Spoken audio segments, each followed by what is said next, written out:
Hello friends. हम आज पढ़ेंगे कार्ल मैनहीम की जितनी भी बुक हैं सीक्वेंस में पढ़ेंगे। ओके।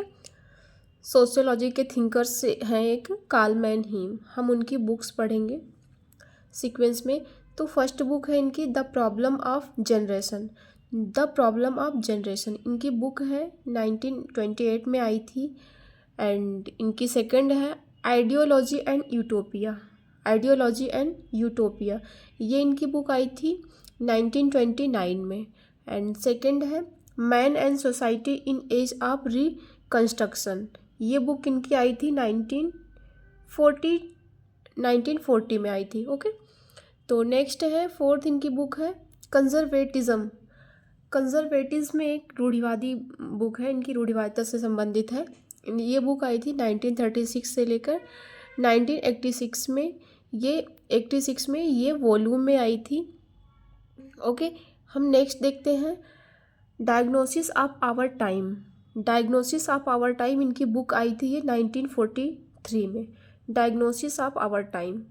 ओके। नेक्स्ट है इनकी freedom, power and democratic planning. Freedom, power and democratic planning ये इनकी बुक आई थी 1951 में आई थी। एंड नेक्स्ट है the sociology of knowledge. The sociology of knowledge इनकी बुक आई थी 1952 में, जो इनके मरणों उपरांत इनकी पब्लिश हुई थी। पॉस्थुमसली इसको पब्लिश किया गया था। नेक्स्ट है essay on the sociology of knowledge. Essay on the sociology of knowledge ये 1952 में आई थी। एंड नेक्स्ट है essay on the sociology and social psychology. ये बुक इनकी आई थी 1953 में आई थी। एंड नेक्स्ट है essay on the sociology of culture. ये 1956 में आई थी। आइए हम लोग इसको फिर से रिपीट करते हैं। एक एक थिंकर की हम बुक लेके आएंगे आप लोगों को, और जो बिल्कुल हम याद करवाएंगे, बार बार बोल के याद करवाएंगे, आपको याद हो जाएगा। आप बिल्कुल कार्ल मैनहीम की बुक आप बिल्कुल भूलने वाले नहीं हो अगर आपके एग्ज़ाम में आएगा तो। जैसे प्रॉब्लम ऑफ जनरेशन, तो प्रॉब्लम ऑफ जनरेशन आप इसको की पॉइंट में कैसे याद करोगे। कार्ल मैनहीम को एक प्रॉब्लम होती है, और फिर जब प्रॉब्लम होती है इनको तो इनके माइंड में एक आइडियोलॉजी आती है।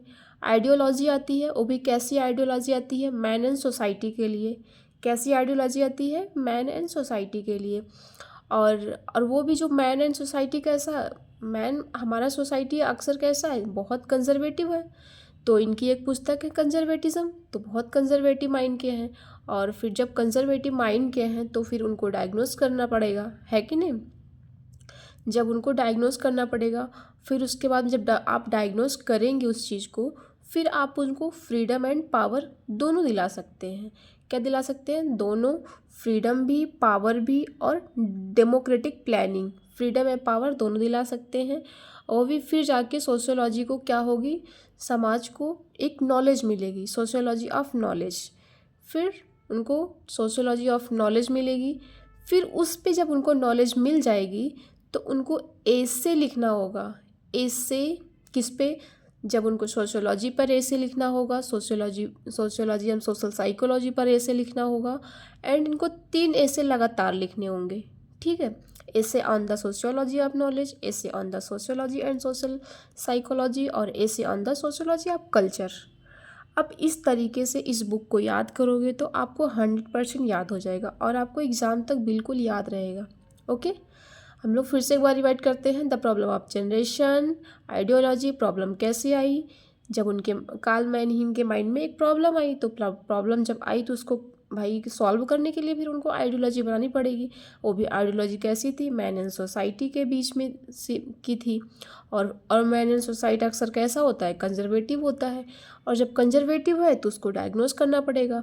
जब डायग्नोस उनको वो करेंगे तो उसके बाद उनको क्या मिलेगा, फ्रीडम एंड पावर भी मिलेगी। और जब फ्रीडम एंड पावर मिल जाएगी तो उनको सोशियोलॉजी का ज्ञान हो जाएगा। ओके। तो सोशियोलॉजी ऑफ नॉलेज, उनको सोशियोलॉजी का ज्ञान हो जाएगा। और जब ज्ञान हो जाएगा तो वो लगातार 3 ऐसे लिखेंगे, essay on the sociology, essay on the sociology of social psychology, and essay on the psychology of culture. इन तीनों को लगातार ऐसे नहीं, आपको अगर कहीं भी इस बुक को अगर आप देखेंगे भी एग्जाम में तो आप तुरंत भूलेंगे नहीं, बिल्कुल टिक लगा देंगे, ये आपके मेमोरी में एकदम छप जाएगी। ओके, तो कैसा लगा दोस्तों आप लोग ज़रूर बताइएगा, हम आपको नेक्स्ट बुक लेके ज़रूर आएंगे। Okay, thank you for watching.